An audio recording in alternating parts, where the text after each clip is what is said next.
Hello students, so let us start with the next article. The next article is one of the very important article for this fluid dynamics और ये basic article है और ये अक्सर paper में आता रहता है. So let us start with this. और मुझे लगता है कि ये आर्टिकल आपके 2 वीडियोस में कंप्लीट होगा क्योंकि इट इज़ क्वाइट लेंथी. और देखते हैं, कोशिश करते हैं कि 2 वीडियोस में ये कंप्लीट हो जाए. The article is define strain analysis. Strain, अब आपको पता है last videos, first video second video में आपने स्टडी किया था स्ट्रेस स्ट्रेन.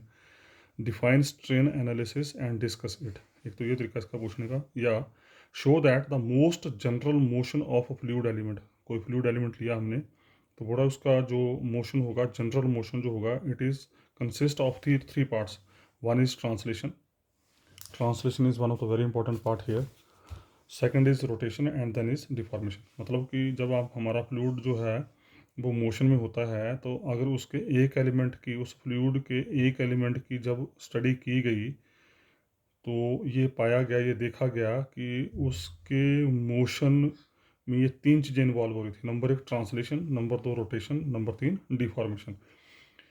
ट्रांसलेशन का मतलब यहाँ पर ये है कि when object is moving without changing it in any way, कि आपका कोई ऑब्जेक्ट अगर मूव कर रहा है तो उसमें कोई चेंज नहीं आ रही है. ना तो ये रोटेट करता है, ना ही ये रिफ्लेक्टेड होता है, और ना ही उस केस में ये इसका साइज रिसाइज होता है. और यू कैन सिंपली से कि जब आपने किसी ऑब्जेक्ट के ऊपर, उसके ऊपर फोर्स लगाई, तो फोर्स लगाने के बाद जब उस ऑब्जेक्ट के तमाम पॉइंट्स जो हैं वो एक ही डायरेक्शन में मूव करें और सेम डिस्टेंस जो है वो तय करें. जैसे फॉर एग्जांपल आप बॉल पकड़िए ज़रा. बॉल को जब आप ऐसे हाथ में पकड़ेंगे तो उसको जब जब उसके ऊपर आप डिफॉर्मेशन लगाएंगे, इस तरीके से फोर्स लगाएंगे, तो क्या होगा, ये बॉल की ओरिजिनल पोजीशन है. जब उसको आप उसके ऊपर फोर्स लगाएंगे, ऐसे दबाएंगे, तो क्या ऐसे पिचकेगी. तो होगा क्या कि जो पॉइंट यहाँ था वो यहाँ पहुँच गया, जो पॉइंट यहाँ था वो यहाँ पहुँच गया, जो पॉइंट यहाँ था वो यहाँ पहुँच गया, एंड सो ऑन. तो हर एक पॉइंट जो है वो सेम डायरेक्शन में जा रहा है और सेम जो है वो डिस्प्लेसमेंट कवर कर रहा है. तो इस तरह की जो मूवमेंट होगी, that is called simply translation. तो अल्टीमेटली ट्रांसलेशन का मतलब सिंपल भाषा में अगर आप ये बोलें कि अगर पी, किसी पी पॉइंट के ऊपर पार्टिकल की मूवमेंट आप स्टडी कर रहे हैं, मान लीजिए वहाँ पर वेलोसिटी कंपोनेंट वी है. क्यू पॉइंट के ऊपर वेलोसिटी जो होगी पार्टिकल की, पी के ऊपर वेलोसिटी वी है, तो क्यू के ऊपर जो पार्टिकल की वेलोसिटी होगी, that velocity it self contain the component of velocity at point P. That is called translation simply. ठीक है. और उसके बाद रोटेशन. रोटेशन तो सिंपल है कि जब पार्टिकल रोटेट कर रोटेशनल मोशन में होगा तो वो रोटेशन आ गई.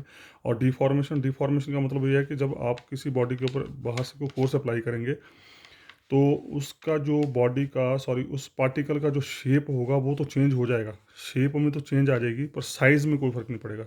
साइज़ मीन्स उसके वॉल्यूम में कोई फ़र्क नहीं पड़ेगा. मतलब बिफोर डिफॉर्मेशन जो वॉल्यूम होगा वही वॉल्यूम उसका आफ्टर डिफॉर्मेशन होगा.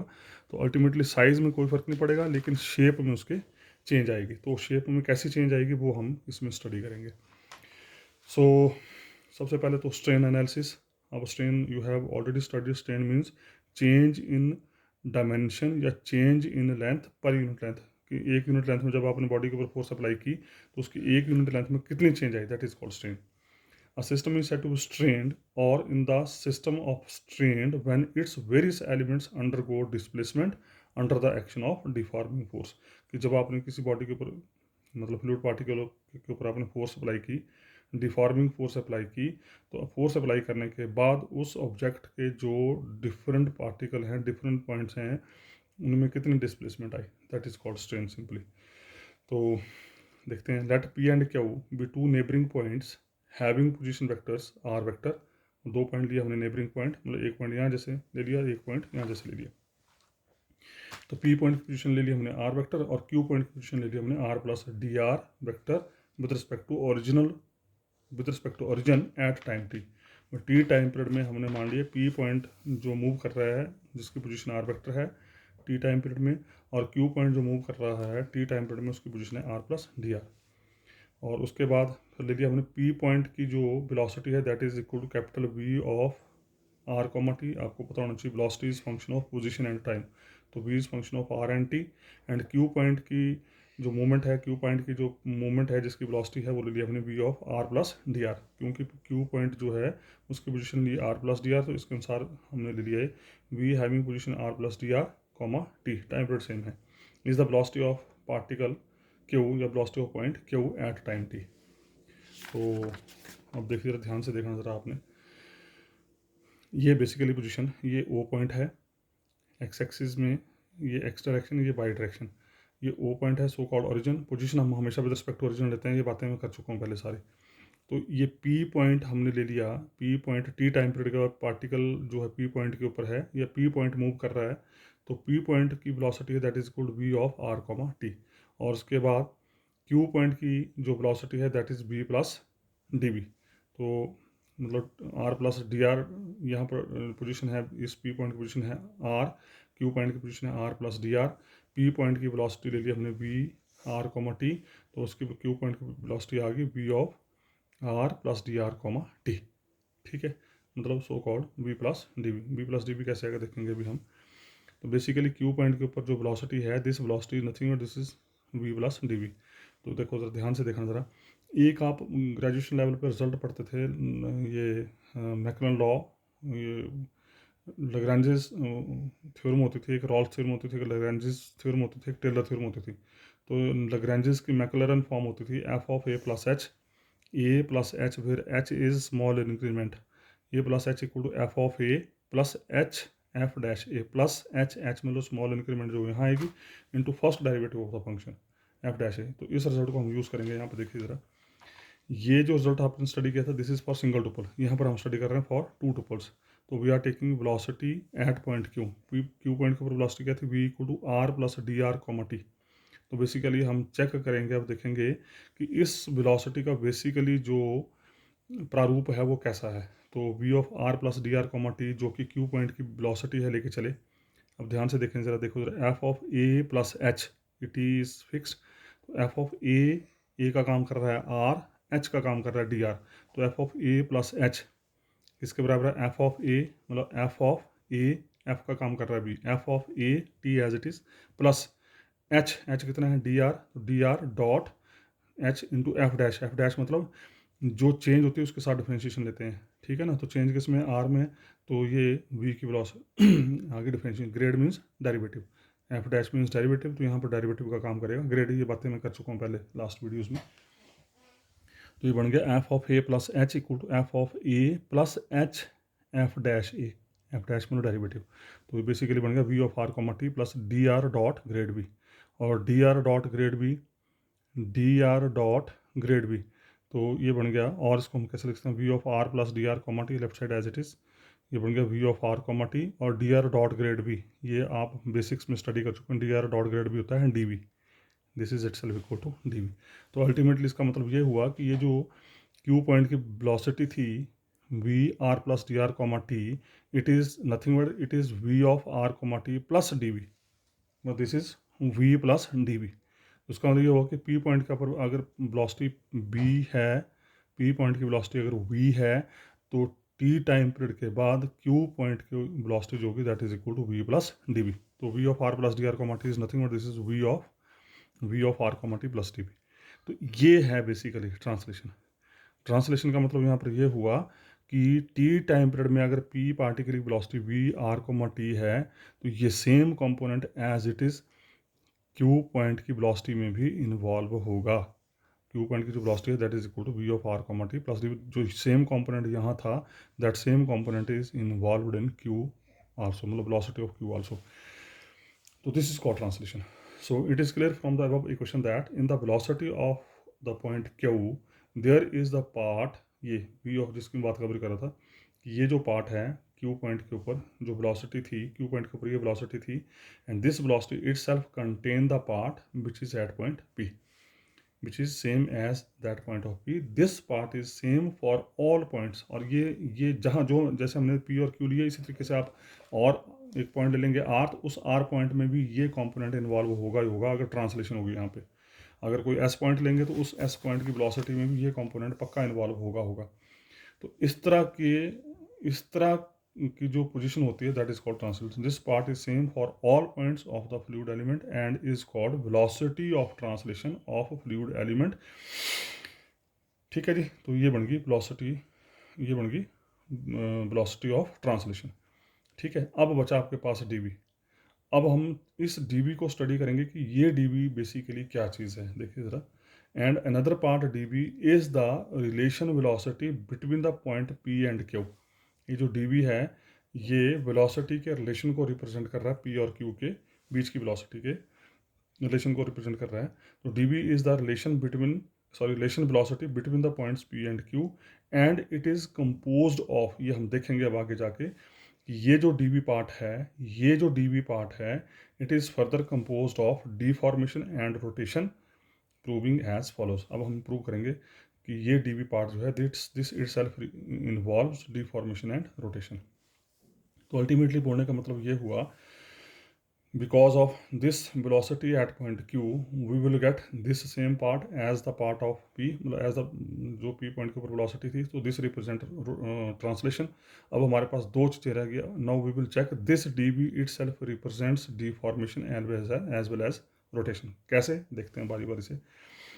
to prove this we will apply Cartesian tensor notation। तो अब हम यहाँ पर वेक्टर फॉर्म के बजाय कार्टेशियन फॉर्म में चलेंगे। तो ये भी आपको पता होना चाहिए कि अगर वेक्टोरियल फॉर्म में रिजल्ट आपके डिफ़िकल्टी क्रिएट करें तो हम क्या करते हैं, बजाय वेक्टर अप्रोच लगाने के हम कार्टेशियन फॉर्म में चले जाते हैं, टेंसर फॉर्म में चले जाते हैं। और टेंसर फॉर्म में कैलकुलेशन करना it is quite easy. So for that let us denote Cartesian component in Cartesian tensor as. क्या करेंगे हम, जो यहाँ पर स्मॉल आर वेक्टर यूज़ कर रहे हैं उसको हम कार्टेशियन में क्या करेंगे, एक्स आई से लिखेंगे। डी आर वेक्टर को डी एक्स आई से लिखेंगे, रिप्लेसमेंट कर दी। आर वेक्टर को एक्स आई से लिखेंगे, डी आर वेक्टर को डी एक्स आई से लिखेंगे, वी वेक्टर को वी आई से लिखेंगे, एंड आईज 1 2 3। ये सब बातें मैं आपसे बेसिक्स में कर चुका हूँ, ठीक है। 1 2 3 का मतलब 3 डायमेंशनल स्पेस, मतलब ये जो हमारी स्टडी चल रही है this study is in 3 dimensional space. तो basically this R vector is replaced by X I, D are vector is replaced by D x I, V vector is replaced by V I. I varies from 1 2 3। उसके बाद ना जेथ component, अब हम DV की बात करें, ध्यान रखना है। तो मैंने क्या किया, इस डी वी वैक्टर का जेथ कंपोनेंट दिया। D v vector means d r dot grad भी, पता है आपको डी आर डॉट ग्रेड भी होता है। तो जेथ कंपोनेंट हम लेके चले।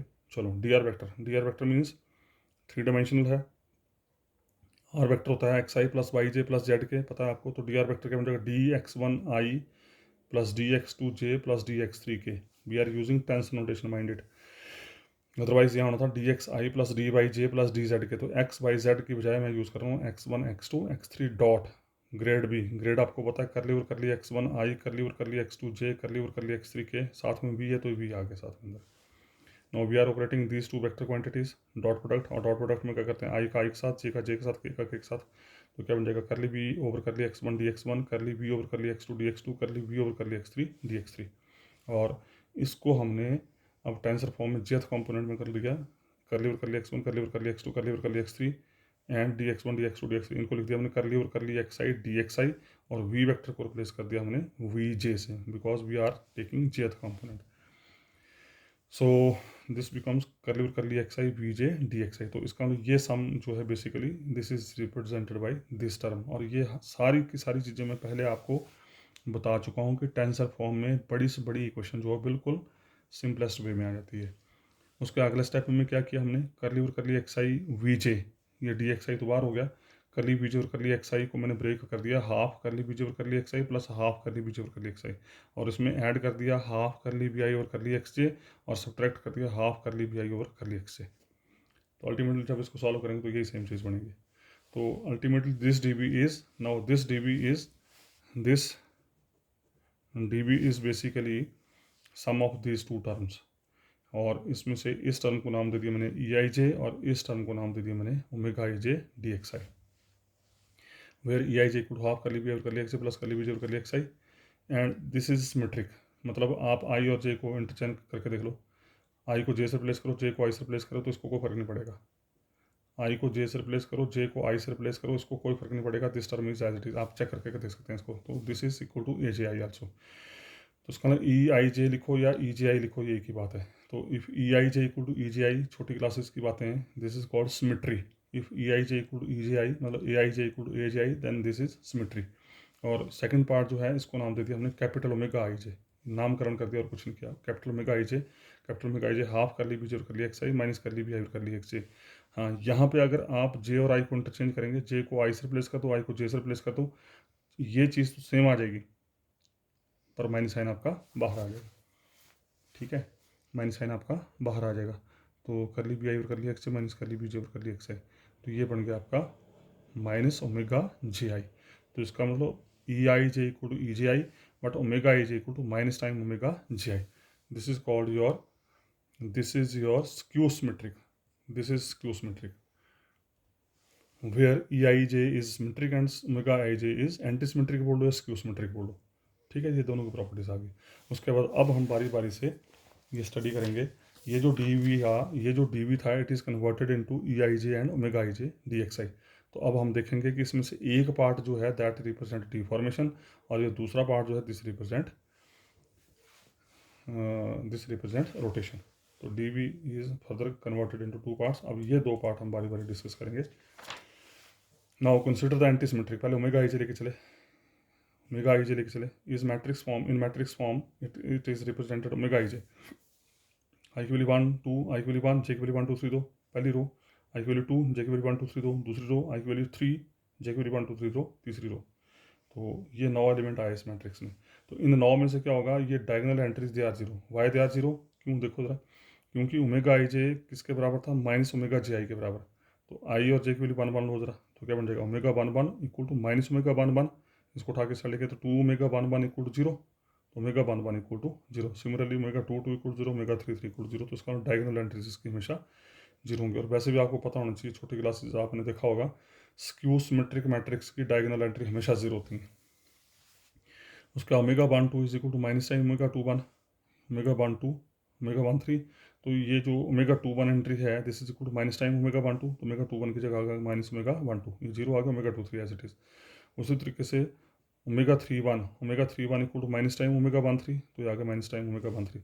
उसी तरीके से ओमेगा 2 3, ये ओमेगा 2 3, तो यहाँ पर एंट्री 3 2 थी, तो omega 3 2 is equal to minus time omega 2 3, तो आ गया यहाँ पे, ठीक है जी। तो ओमेगा 1 1, ओमेगा 2 2, ओमेगा 3 3 जीरो। इसका मतलब ये तीन एंट्रियाँ जीरो होगी। ये जो तीन एंट्रीज हैं they are negative of this 3 entries. तो अल्टीमेटली 9 में से 3 होगी जीरो, बाकी बची 6, उन 6 में से ये दो आपस में बराबर हैं, तो अल्टीमेटली बची हमारे पास सिर्फ 3 entries. Omega I j has only 3 independent components due to skew symmetric या एंटी सिमेट्रिक, मीन्स 3 कंपोनेंट कौन से बचे, ओमेगा 1 2, ओमेगा 1 3 एंड ओमेगा 2 3। तो ओमेगा 1 2 बोल दो, ओमेगा 2 1 बोल दो विद नेगेटिव साइन, ओमेगा 1 3 बोल लो, ओमेगा 3 1 बोल लो विद नेगेटिव साइन, ओमेगा 2 3 बोल लो, ओमेगा 3 2 बोल लो विद नेगेटिव साइन। तो अल्टीमेटली हमारे पास ये तीन ही कंपोनेंट बचे 9 में से। Therefore we can associate omega I J. अब आपको ये याद करना पड़ेगा, क्योंकि तीन कंपोनेंट बचे तो हमने एक रिलेशन डिफाइन किया, कैपिटल ओमेगा आई जे और small omega vector. Capital omega आई जे और स्मॉल ओमेगा वेक्टर के बीच में एक रिलेशन डिफाइन किया है, you have to retain it. Capital omega I J equal to epsilon I J K omega के। Basically मैं इनको यहाँ पर इसलिए डिफाइन कर रहा हूँ क्योंकि आगे जाके कंसेप्ट यूज़ होंगे, इनको हमारे को ज़रूरत पड़ेगी, इन चीज़ों की ज़रूरत पड़ी, इसलिए हम इनको पहले डिफाइन करें। तो मैंने रिलेशन डिफाइन किया, you have to retain it. Capital omega I J और स्मॉल ओमेगा आपको पता है this is called angular velocity. Angular velocity जो ऐसी वेलोसिटी जो किसी एंगल के अनुसार रोटेट, किसी एंगल के ऊपर रोटेशन जब देते हैं तो जो वेलोसिटी होती है that is called angular velocity. तो omega I J equal to epsilon I J K omega K मैंने एक रिलेशन डिफाइन किया, where epsilon I J K is the permutation tensor. याद करिए नोटेशन, इसको बोलते हैं permutation tensor notation, and is defined as, और इसकी तीन वैल्यू होती हैं। एप्सिलॉन आई जे की वैल्यू होगी ज़ीरो, इसकी वैल्यू ज़ीरो होगी अगर आई जे के इन तीनों में से कोई दो सेम होंगे, जैसे 1 1 2, 1 2 1, जैसे 2 3 2, 2 2 3, कोई दो सेम होंगे तो उसकी वैल्यू जीरो होगी। अगर यहाँ पर इवन परमुटेशन होगी, एप्सिलॉन आई जे की वैल्यू 1 होगी अगर यहाँ पर इवन परमुटेशन होगी। याद करने का तरीका, एक ऐसे सर्कल बनाओ, यहाँ लिखो 1 2 3। इवन परमुटेशन का मतलब होता है एक के बाद एक, 1 2 3, 2 3 1, 3 1 2, इसको बोलते हैं इवन परमुटेशन, एक के बाद एक, तो इसकी वैल्यू होगी 1। और ऑड परमुटेशन, ऑड का मतलब उल्टी, 2 1 2 1 उल्टा है एंटी क्लॉकवाइज, 2 1 3 1 3 2 3 2 1। तो अगर एंटी क्लॉकवाइज परमुटेशन होगी तो उसकी वैल्यू होगी -1, अगर क्लॉकवाइज होगी तो उसकी वैल्यू होगी +1। Now we will express omega k, ये जो ओमेगा वेक्टर ओमेगा के लिया था हमने, इन terms of omega I J for the fixed value of के। अब ये पोर्शन अगर आप चाहें तो उसको खा भी सकते हैं बीच में, क्योंकि आर्टिकल इज क्वाइट लेंथी, तो ये आपको समझाने के लिए बता रहा हूँ मैं कि एक वैल्यू हमने 3 फिक्स कर दी, और epsilon I J K omega I J के एक वैल्यू 3 ले ली मैंने, एप्सिलॉन आई जे 3 ओमेगा आई जे में लेके चला, मैं फिर रिपीट कर रहा हूँ, अगर आप चाहें तो उसको ना लिखना चाहें तो ना लिखें, छोड़ सकते हैं बीच में, पर आपकी अंडरस्टैंडिंग के लिए you have to retain it. तो देखो ज़रा आप इसको सॉल्व करिए। हालांकि ये बातें मैं आपसे सब कर चुका हूँ पहले बेसिक्स में, कि ये जो इतनी इतनी छोटी सी वैल्यू है, ये इट सेल्फ कितनी बड़ी वैल्यू को रिप्रेजेंट करती है। तो के की वैल्यू तो 3 फिक्स कर दी। अब बचे हमारे पास आई और जे। तो आई और जे में से क्या करेंगे, फिर एक को फिक्स करेंगे, दूसरे को वेरी करेंगे, ये आपकी इच्छा है। जैसे पहले मैंने आई की वैल्यू दे दी, जे को फिक्स रखा, जे को फिक्स रखा और आई की वैल्यू 1 2 3, आई की वैल्यू बांध दी। ये पहला element epsilon 1 J 3 omega 1 J, I की वैल्यू 2 एप्सिलॉन 2 जे 3 ओमेगा 2 जे, एप्सिलॉन 3 जे 3 ओमेगा 3 जे।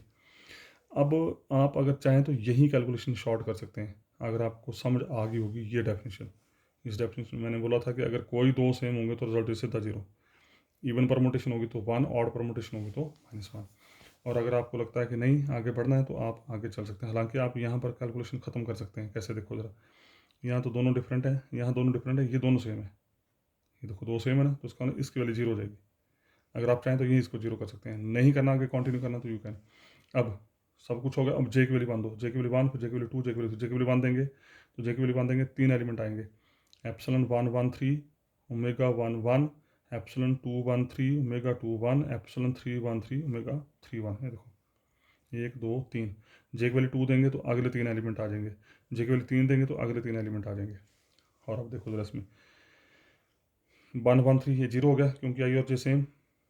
ठीक है, एप्सिलॉन 2 1 3, एप्सिलॉन 2 1 3, ये आपकी आपकी आ गई ऑड परमुटेशन, 2 1 3 उल्टा चल रहा है, 2 1 3 एंटी क्लॉकवाइज, तो एप्सिलॉन 2 1 3 -1 होता है, -1 इंटू ओमेगा 2 1, ये फिर दोनों सेम हो गए, 0 हो गया।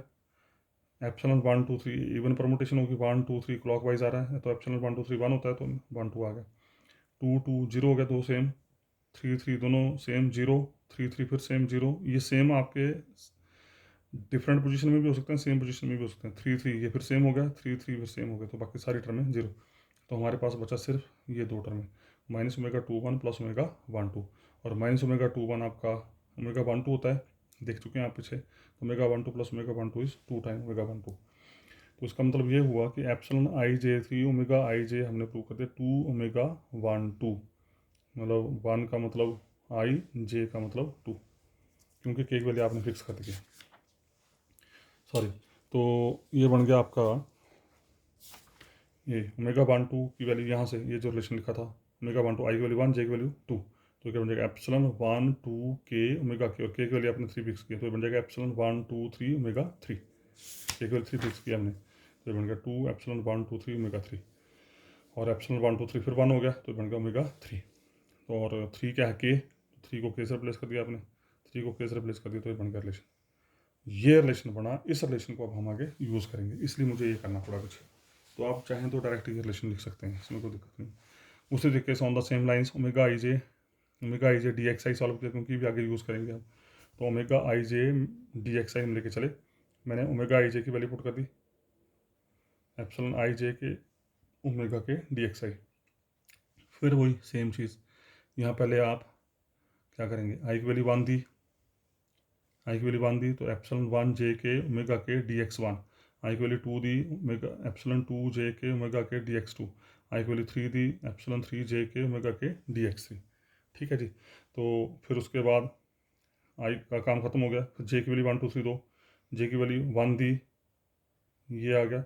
अब आप एलिमेंट्स खा सकते हैं, इसमें खाना शुरू कर दिए, जे की वैल्यू 1 दी, ये आ गया, जे की वैल्यू 2 दी, जे की वैल्यू 1 दी, पहले जे की वैल्यू 1 दी, 3 आ गए, फिर जे की वैल्यू 2 दी, ये 3 आ गए, फिर जे की वैल्यू 3 दी, फिर 3 आ गए, जे की वैल्यू 1 दी, सब हमें 3 एलिमेंट आ गए, जे की वैल्यू 2 दी, 3 एलिमेंट आ गए, जे की वैल्यू 3 दी, 3 एलिमेंट आ गए। अब देखो उसमें ये दो, अब के की वैल्यू देने की जरूरत नहीं, के की वैल्यू देंगे तो बहुत बड़ा एलिमेंट बन जाएगा, तो अब देख लीजिए, अब खा सकते हैं तो साथ साथ में खत्म करें जरा, ये दोनों सेम 0 हो गया, 2 1 के बचा, ये लिख दिया यहाँ पे, 3 1 के बचा, ये लिख दिया यहाँ पे, ये 1 2 के बचा, ये लिख दिया यहाँ पे, यहाँ 2 2 सेम हो गया, 0 हो गया, 3 2 के बचा, इसको लिख दिया हमने, 1 3 के बचा, इसको लिख दिया हमने, यहाँ पर 2 3 के बचा, इसको लिख दिया, और 3 3 फिर सेम हो गया, खत्म हो गया। तो अल्टीमेटली इसको पहले सॉल्व करके जो सेम सेम बड़ा इनको खत्म करके बचा, अब ये बचा, अब इसमें के की वैल्यू 1 2 3 दो, के की वैल्यू 1 दी, के की वैल्यू 1 दी, देखो जरा, के की वैल्यू 1 दी, यहाँ 2 दोनों सेम हो जाएंगे, 0 हो गया, इसको लिखने की जरूरत नहीं, नहीं लिखा, के की वैल्यू 1 दी, यहाँ फिर दोनों सेम हो गए, 0 हो गया, खत्म हो गया, के की वैल्यू 1 दो, के की वैल्यू 1 दी, तो ये पहली और तीसरी पोजीशन सेम होगी, इसको फिर खत्म कर दिया आपने, छेड़ दिया। के की वैल्यू 1 दी, के की वैल्यू 1 दी, तो ये लिखा है लिमिट एप्सिलॉन 3 to 1 ओमेगा के dx3।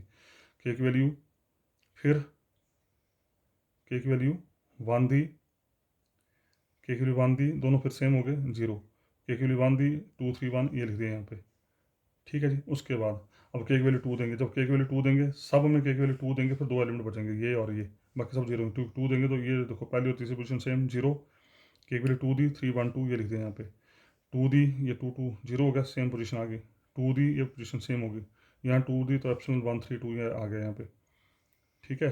और उसके बाद 2 दी तो ये दोनों पोजीशन सेम होगी, खत्म।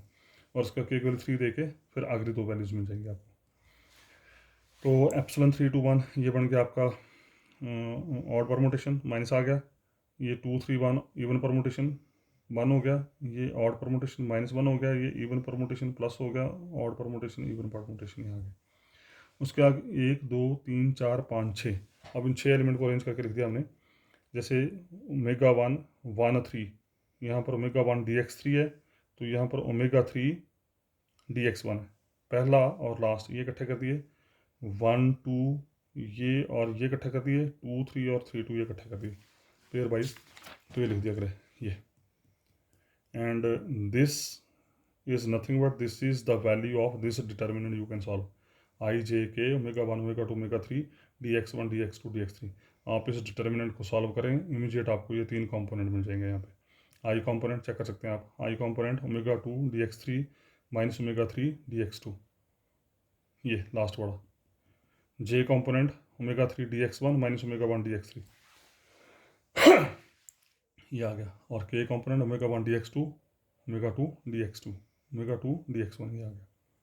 ठीक है। तो ये 3 components they are given by this determinant, and this determinant is nothing but this is equal to omega cross D R vector. अगर वेक्टर फॉर्म में लिखना चाहें तो वेक्टर फॉर्म में इस डिटर्मिनेंट को हम ऐसे लिख सकते हैं, पता होना चाहिए आपको।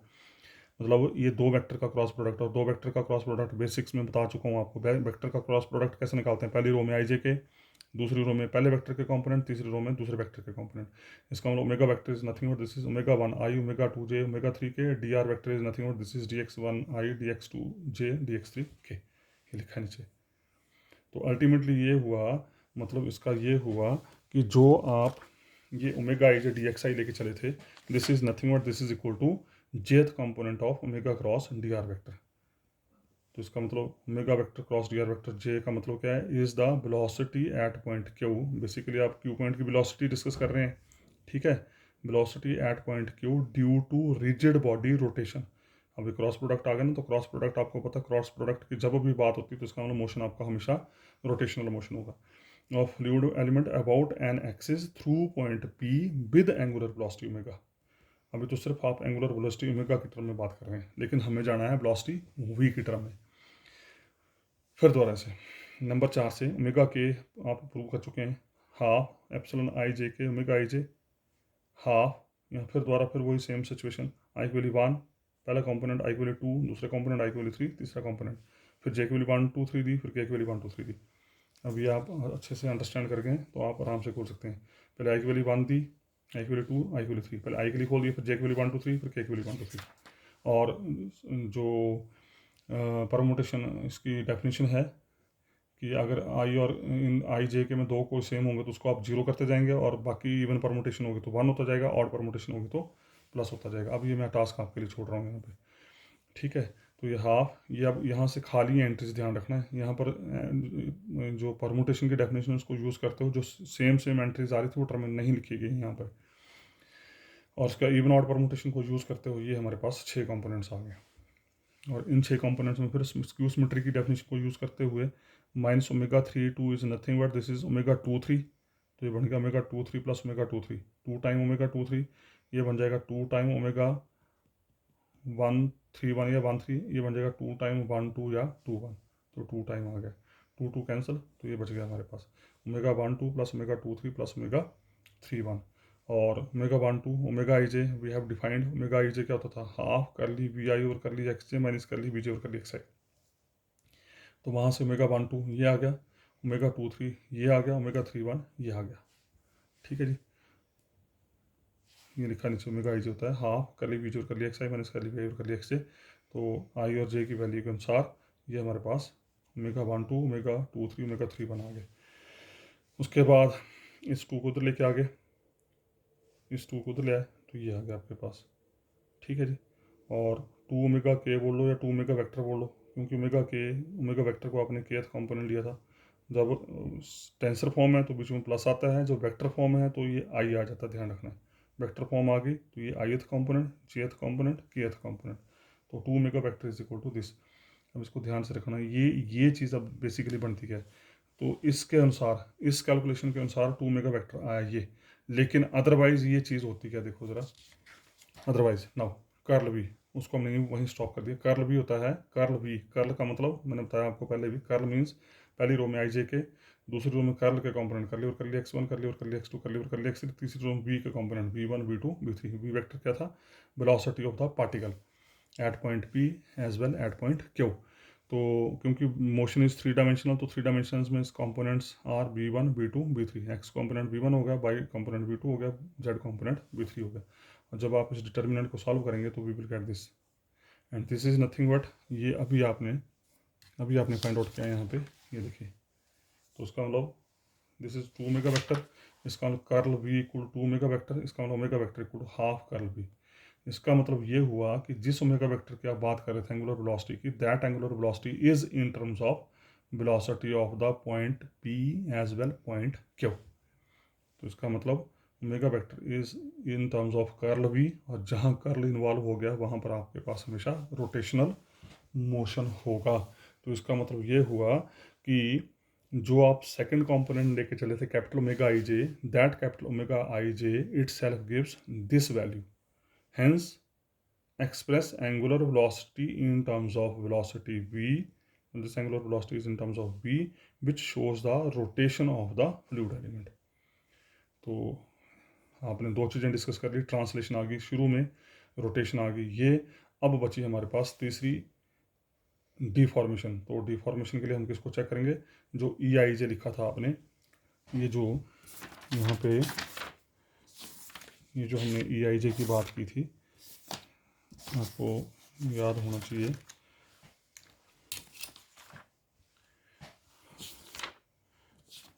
ये डी वी आया था, ये आ गया ट्रांसलेशन। ये डी वी फर्दर जो थी, it is bifurcated into 2 components, E I J and omega I J. हम उसके बाद ओमेगा आई जे को स्टडी करके चले थे, ओमेगा आई जे लेके चले थे और प्रूव कर दिया कि this omega I J represents rotational motion. अब बचा आपके पास ई आई जे। अब हम चेक करेंगे कि ये ई आई जे जो है वो रिप्रेजेंट्स डिफॉर्मेशन। तो इसको फिलहाल मैं यहीं स्टॉप करता हूँ, अभी क्वेश्चन ख़त्म नहीं हुआ ये। अभी हमारे दो पार्ट प्रूव हुए इसके, एक ट्रांसलेशन और दूसरी रोटेशन। ट्रांसलेशन और रोटेशन दो बातें की हमने। अब अगला लास्ट बात करेंगे अब हम deformation, and that deformation is given by E I J itself. तो उसको हम देखेंगे नेक्स्ट वीडियो में। So thank you very much.